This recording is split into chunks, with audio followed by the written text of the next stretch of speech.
વાઘાના મનોરથ પવિત્ર નીચ શ્રાવણ માસ અંતર્ગત છેલ્લા શનિવારે શંકર ભગવાનના 11માં રુદ્ર અવતાર એવા હનુમાનજીના વડોદરા શહેરના સુરસાગર સ્થિત આવેલ શ્રી હઠીલા હનુમાનજી મંદિર ખાતે બિસ્કિટના હિંડોળા અને હઠીલા હનુમાનજીના દાદાને સુવર્ણ વાઘાના ભવ્ય શણગાર કરવામાં આવ્યા। મંદિરના મહંત દીપેન ગોસ્વામીએ જણાવ્યું કે 72 વર્ષ બાદ શ્રાવણમાં 5 સોમવારનો સંયોગ અને 9 શુભ યોગમાં મહાદેવની પૂજાનું સવિશેષ મહત્વ હોય છે। સાથે સાથે શંકર ભગવાનના 11માં રુદ્ર અવતાર એવા હનુમાનજીનું પણ પૂજા અર્ચના કરવાનો અનેરો મહિમા છે।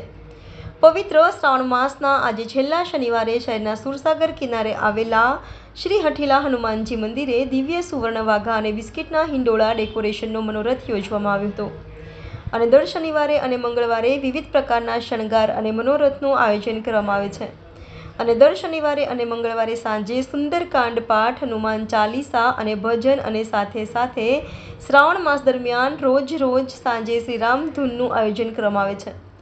આજે સાંજે ભગવાન શ્રી સત્યનારાયણની કથા અને રાત્રે 8 કલાકે સુંદરકાંડનું આયોજન કરવામાં આવ્યું છે। તો આપ સર્વે હરિભક્તોને મંદિરમાં હનુમાનજી મહારાજના દર્શન કરવા આમંત્રણ। જય શ્યારામ। સર્વ વડોદરાવાસીને જણાવવાનું કે આજે શ્રાવણ માસનો છેલ્લો શનિવાર છે।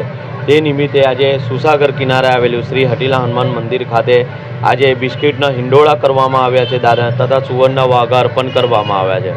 આ દાદાના તમારે દર્શનનો લાભ લેવા મારે નમ્ર વિનંતી છે તથા આજે તે નિમિત્તે અમે છેલ્લા શનિવાર નિમિત્તે અમે આજે અહીંયા બપોરે 4:30 કલાકે શ્રી સત્યનારાયણની મહાકથા રાખી છે તથા મહાપ્રસાદી બી અમે રાખી છે। આ બી પ્રસાદનો લાભ લેવા બી મારે નમ્ર વિનંતી છે તથા રાતે 8:30 કલાકે આપણે સુંદરકાંડના પાઠનું બી આયોજન કર્યું છે। આ બધા તમામનો લાભ લેવા માટે નમ્ર વિનંતી છે। જય સિયારામ।